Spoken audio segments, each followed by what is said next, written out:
ৰাজ্যবাসীলৈ সুখবৰ উৎপাদনক্ষম হৈ উঠিছে অসম পেট্ৰকেমিকেলছ লিমিটেডৰ বঙাইগাঁও প্ৰকল্প উৎপাদিত ফৰ্মেলিন বাণিজ্যিক বিক্ৰীৰ শুভাৰম্ভণি অনুষ্ঠানত উপস্থিত থাকে এপিএলৰ অধ্যক্ষ বিকুল চন্দ্ৰ ডেকা উপাধ্যক্ষ হেমন্ত কুমাৰ গগৈৰ লগতে এপিএলৰ উচ্চ পদস্থ বিষয়া আৰু কৰ্মচাৰীসকল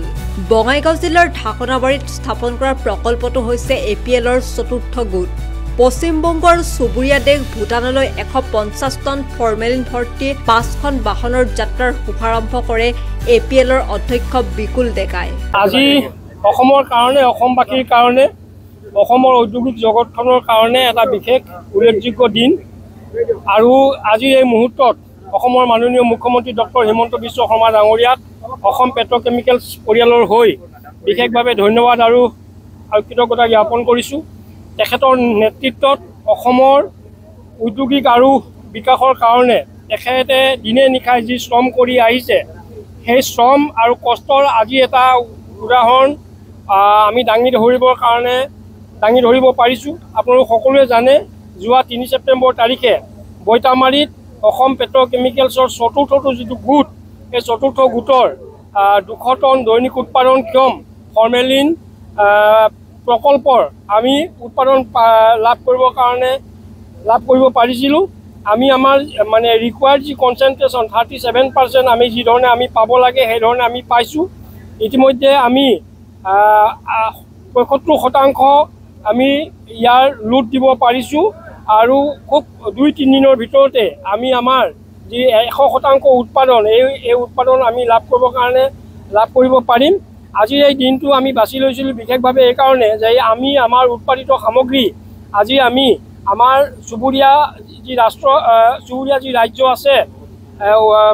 পশ্চিম বংগৰ শিলিগুৰি আৰু ৰায়গঞ্জলৈ আমি প্ৰেৰণ কৰিছোঁ আৰু এটা বিশেষ উল্লেখযোগ্য কথা আমি আমাৰ এই প্ৰকল্পটোৰ পৰা উৎপাদিত সামগ্ৰী আমি আমাৰ চুবুৰীয়া ৰাষ্ট্ৰ ভূটানলৈ আমি প্ৰেৰণ কৰিব পাৰিছোঁ আমি ভাবোঁ যে আজি বঙাইগাঁৱত স্থাপন হোৱা এই প্ৰকল্পটোৰ জৰিয়তে এই অঞ্চলত এটা ঔদ্যোগিক বাতাবৰণ লাভ কৰিব যাৰ জৰিয়তে এই অঞ্চলৰ নিবনুৱা যুৱক যুৱতীসকলে আহি থকা দিনবিলাকত জীয়াই থাকিবৰ কাৰণে সাহস পাব তেওঁলোকে বিভিন্ন পৰোক্ষ আৰু প্ৰত্যক্ষভাৱে তেখেতসকলে কৰ্মসংস্থাপন লাভ কৰিব এই আশা বুকুত বান্ধি আমি প্ৰথমটো গোট আমি ইয়াত স্থাপন কৰিছোঁ আপোনালোকৰ পৰা সহায় সহযোগিতা পালে আহি থকা দিনবিলাকত অসম চৰকাৰে আমাক যি ধৰণে দিক নিৰ্দেশনা দিয়ে সেই দিক নিৰ্দেশনাক সম্বল হিচাপে লৈ আমি এই অঞ্চলত আৰু ঔদ্যোগিক ক্ষেত্ৰখনক আমি প্ৰসাৰ কৰিবৰ কাৰণে আমি যত্ন কৰি যাম আমাৰ প্ৰতিশ্ৰুতি থাকিব এই অঞ্চলৰ নিবনুৱা যুৱক যুৱতীসকলে পৰোক্ষ আৰু প্ৰত্যক্ষভাৱে যাতে আত্মসংস্থাপনৰ পথ বিচাৰি পায় এই বাৰ্তাটো দিবৰ কাৰণে আজি আপোনালোকক এনেধৰণে ইয়াত নিমন্ত্ৰণ জনাইছিলোঁ আপোনালোক সকলোৱে সমবেত হোৱাৰ কাৰণে আপোনালোক সকলোকে মই ধন্যবাদ আৰু কৃতজ্ঞতা জ্ঞাপন কৰিছোঁ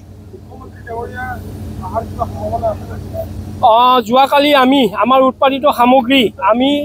আনুষ্ঠানিকভাৱে অসমৰ মাননীয় মুখ্যমন্ত্ৰী ডক্টৰ হিমন্ত বিশ্ব শৰ্মা ডাঙৰীয়াৰ হাতত অৰ্পণ কৰিছিলোঁ আমাৰ উদ্যোগ মন্ত্ৰী বিমল বৰা ডাঙৰীয়াৰ হাতত আমি আমাৰ উৎপাদিত সামগ্ৰী আনুষ্ঠানিকভাৱে অৰ্পণ কৰিছিলোঁ আৰু তেখেতক এই প্ৰকল্পটো আমাৰ দেশবাসীৰ কাৰণে উৎসৰ্গা কৰিবৰ কাৰণে অসমৰ মাননীয় মুখ্যমন্ত্ৰী ডক্টৰ হিমন্ত বিশ্ব শৰ্মা ডাঙৰীয়াক আমি নিমন্ত্ৰণ জনাইছিলোঁ তেখেতে আমাৰ নিমন্ত্ৰণ সাদৰেৰে গ্ৰহণ কৰিছে খুব কম দিনৰ ভিতৰতে অসমৰ মাননীয় মুখ্যমন্ত্ৰী ডক্টৰ হিমন্ত বিশ্ব শৰ্মা ডাঙৰীয়া আহি এই অঞ্চলত উপস্থিত হ'ব এই প্ৰকল্পটো দেশ আৰু ৰাজ্যবাসীৰ কাৰণে তেখেতে উৎসৰ্গা কৰিব অভয়াপুৰীৰ পৰা Abhijit Medhi news desk report